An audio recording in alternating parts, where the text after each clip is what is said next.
Hello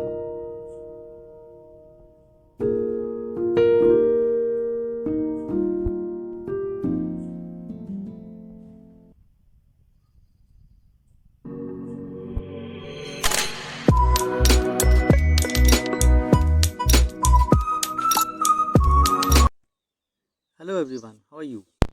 Today I am going to start with second chapter quadratic polynomials for class 10. Before that, I would like to discuss about polynomials which you have already done in your class 9.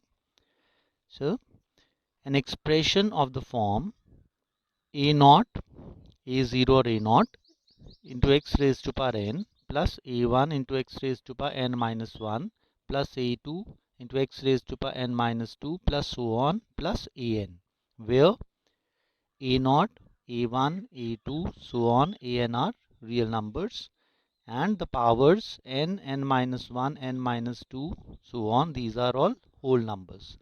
Now here very important is that the powers of the variable, right? The powers, these powers, they should always be a whole number. Otherwise, if the power is other than a whole number, then it, right? Other than a whole number, that is a rational number or an negative integer, then that won't be a polynomial. Here, variables generally we take x, y, z, u, v, t, and constants we take a, b, c, p, q, r, l, m, n in small alphabets, right? So I've given few examples of polynomials.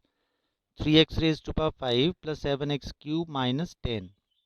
Right now here if you see the powers, 5, here power is 5 which is a whole number. Here the power is 3 again which is a whole number. So this is a polynomial in one variable, right? Variable we have taken x here. Second one is x raised to power 5 plus 7u square minus 5xy. Now here again if we check the powers, here power is 5, 2, and for x and y they are 1 each. So this is a polynomial, but a polynomial not in one variable. Next example is 3 over 2x cube minus root 5x square plus 7x plus 11. Right? Now first of all we check the powers of the variables. We have x raised to power 3, which is here 3 is a whole number, minus root 5x square, 2 again it is a whole number, plus 7x, x raised to power 1, that means is a whole number. So this is a polynomial. Now see, if you see the coefficients, like 3 over 2, here it is root 5, so these are all real numbers. So I repeat, we only check the powers of the variable. The power of the variable, that should be a whole number, only then it will be a polynomial. I hope I'm clear. Now we have different polynomials. First, I've written polynomial, number of terms, and given few examples. First one is a monomial. Monomial has only one term. For example, 7x cube or 100 or 3 over 2x. These are examples of monomials. Next is binomial. Clear from its name, bi means 2. So binomial has two terms. 7x square plus 5 is the example, or 100x cube plus 7x, right? You can take so many examples. Then third one is a trinomial. So it has three terms. Again 6x square plus 11x plus 3, or 7 over 3x cube plus root 3x minus 7. Now here I would like to stress upon again that the powers we need to check. Coefficients, they may be any real number. Coefficients doesn't matter, they are real numbers, but the powers, they need to be whole numbers, right?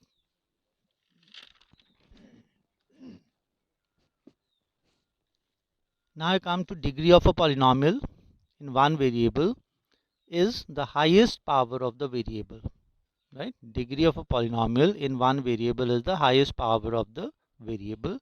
So now I come to types of polynomials. First one is a constant polynomial. Its degree is 0, right? And number of zeros. Number of zeros, actually, what are the zeros of a polynomial? Zero of a polynomial is a real number which satisfies the polynomial. Zero of a polynomial is a real number which satisfies the polynomial. For example, 1 is a 0 of x minus 1, right? Here, if you put 1, x equal to 1 here, so 1 minus 1 will become 0. That means 1 satisfies this, so 1 is a 0 of this polynomial. Similarly, 4 is a 0 of x square minus 16. If I put x4 here, so 4 square of 4 will be 16. 16 minus 16 is again 0, right? That means 4 is a 0 of this polynomial.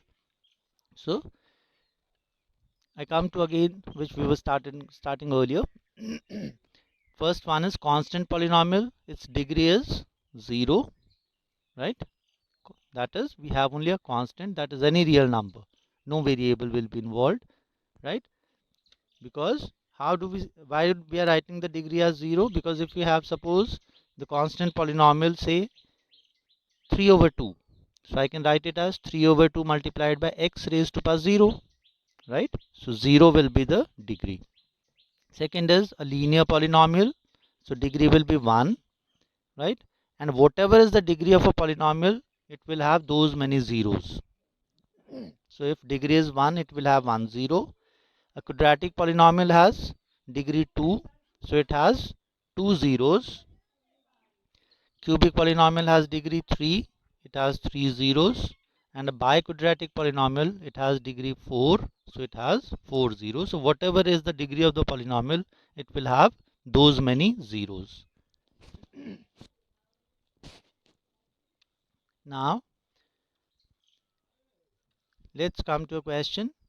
Question is, which of the following is not a polynomial in one variable, right? First part is root 3x cube minus 7x square plus 5x plus 1, right?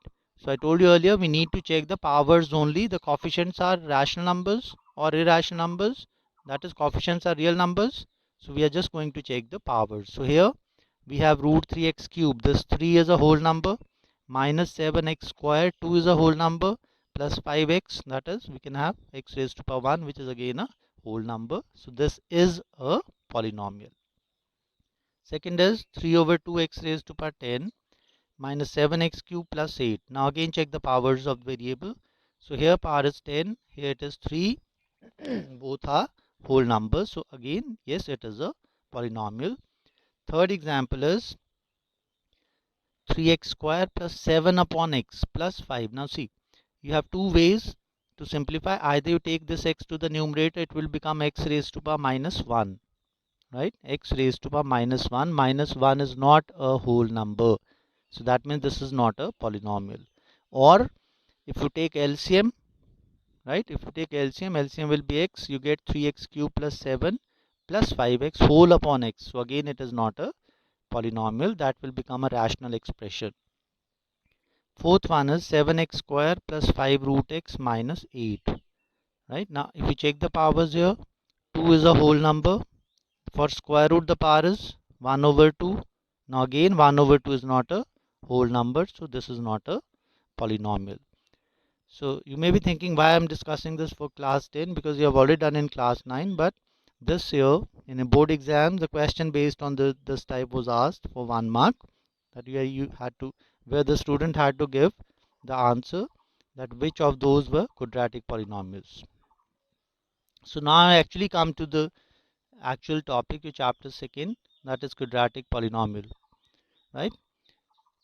So a polynomial of the form ax square plus bx plus c.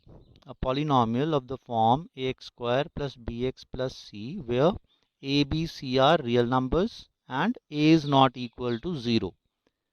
Right? A, b and c, they can have any value, they are real numbers, but a cannot be 0, because if a becomes 0, then 0 multiplied by x square will be 0 only, so it won't be a quadratic polynomial.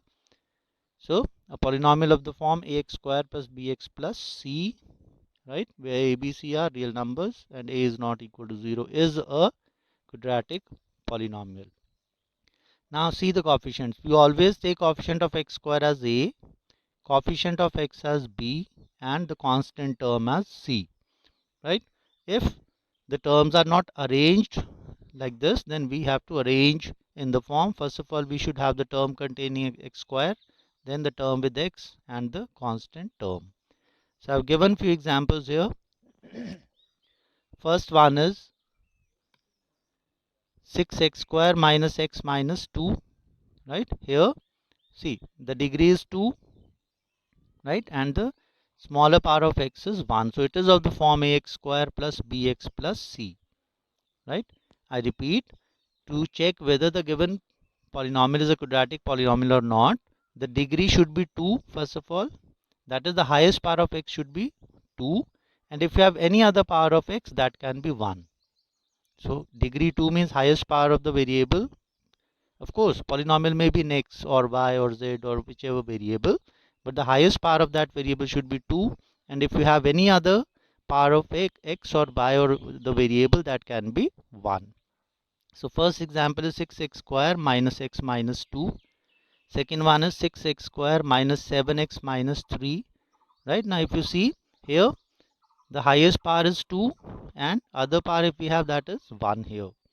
Similarly, 3u square plus 6u, right? Again, it is of the form ax square plus bx plus c, right? Instead of x, they have taken variable u, right? So highest power is 2 and the other power of this u is 1.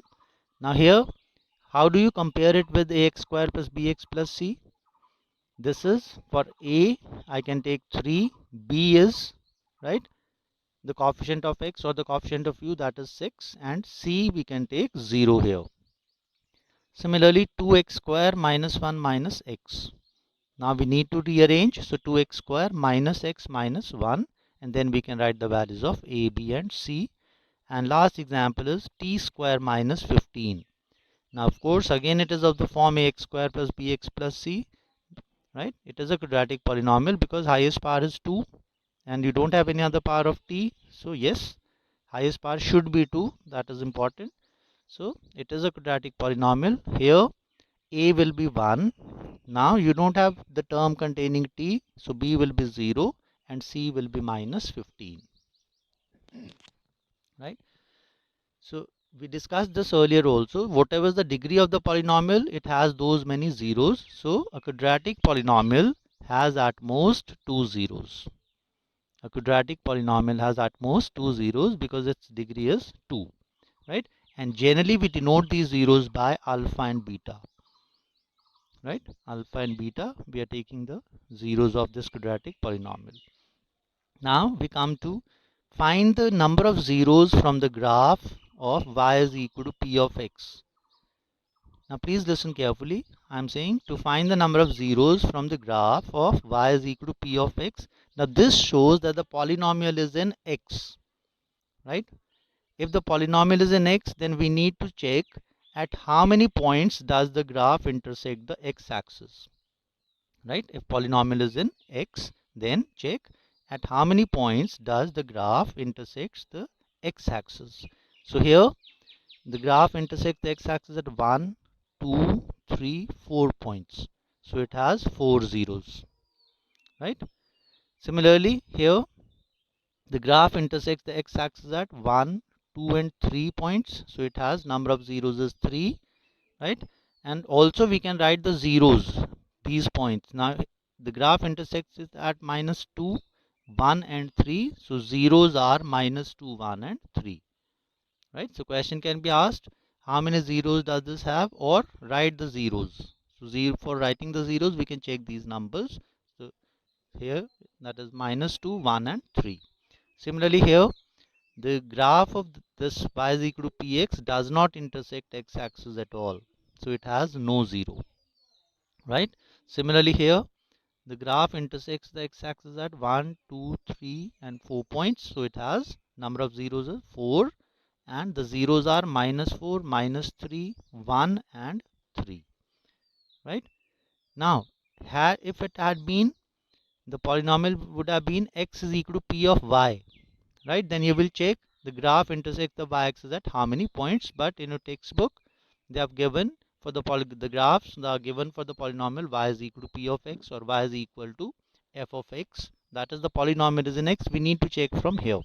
If it is p of x, then see at how many points does the graph intersects the x-axis. And if the polynomial is in y, then we check for the y-axis. Now Graph of a quadratic polynomial is a parabola, right? The shape actually, the shape of the graph, we call it as parabola. We have two types of parabolas, upward parabola and downward parabola. Now if the quadratic polynomial is ax square plus bx plus c, so the graph becomes upward parabola or downward parabola according to the value of a. If a is greater than 0, now what is a? A is the coefficient of x square. If a is greater than 0, then always we'll get an upward parabola, and if a is less than 0, then we have a downward parabola. This shape is parabolic shape. Now we come to an important topic, right? For a quadratic equation, for a quadratic polynomial, ax square plus bx plus c, the sum of zeros, right? We discussed this earlier that a quadratic polynomial has how many zeros? It has 2 zeros. So we have the formulae. Sum of those zeros will be always equal to minus b over a. What is b? Coefficient of x. What is a? Coefficient of x square. Right? So the formula is sum of zeros is minus b over a, and the product of zeros is c upon a. C is the constant term and a is the coefficient of x square. So instead of writing sum of zeros, we can simply write s, right? S for sum of zeros and p for product of zeros. So s is equal to minus b over a and p is equal to c upon a, right? We can also write it like this. If alpha beta are the zeros of ax square plus bx plus c, right? So what is this? Sum of zeros, alpha plus beta will become the sum of zeros. So alpha plus beta is equal to minus b over a, and alpha beta will be the product of zeros, that is c upon a, right? So I've given a question. Find the sum and product of zeros of the following quadratic polynomials. So first one is 2x square minus x minus 1, right? So what is the value of a here? 2. B is minus 1 and c is also minus 1. So I've written the values of a, b and c. So the sum of zeros, the formula is minus b over a. Put the values. B is minus 1, so minus of minus 1 over a is 2. So minus into minus is plus, so 1 upon 2. And product is c upon a, right? C is minus 1 and a is 2, so p is, that is product of zeros is minus 1 upon 2. Second question is 6x square minus 3 minus 7x. Now here the terms need to be rearranged. First of all, we should write the term of x square, then the term with x and the constant term at last. So I rearrange 6x square minus 7x minus 3. Now what are the values of a, b and c? A is 6, b is minus 7 and c is minus 3, right? If you have minus sign, we have to take it. So a 6, b minus 7 and c minus 3. So put these values in the formula. Sum is minus b over a, right? So minus of minus 7 upon 6, so it is 7 over 6. Product is c over a, so minus 3 over 6 is minus 1 over 2. Another question is, if alpha beta are the zeros of x square minus 9, right? If alpha beta are the zeros of x square minus 9, then find the value of, first part is alpha plus beta, second part alpha beta, and third part 1 over alpha plus 1 upon beta. Right now, for this quadratic polynomial, right, it is, you have polynomial is x square, quadratic polynomial is x square minus 9. So a will be 1. You do not have term containing x, so b will be 0, and c, constant term c, that is minus 9. So a is 1, b is 0, and c is minus 9. Now what is alpha plus beta? Sum of zeros. So minus b over a. Put the values of b and a. So that is 0. Alpha beta is the product of zeros, right? So the formula for product of zeros is c over a. So put the values of c and a. Minus 9 over 1. That is minus 9. And the third part, 1 upon alpha plus 1 over beta, right? So if you simplify this, that is take LCM. So LCM will be alpha beta, and here in the numerator you'll get beta plus alpha. I can rewrite it as alpha plus beta upon alpha beta. Now already we have found the value of alpha plus beta and alpha beta, so that is 0 and minus 9. So 0 over minus 9 is 0. I hope you have understood. Thank you.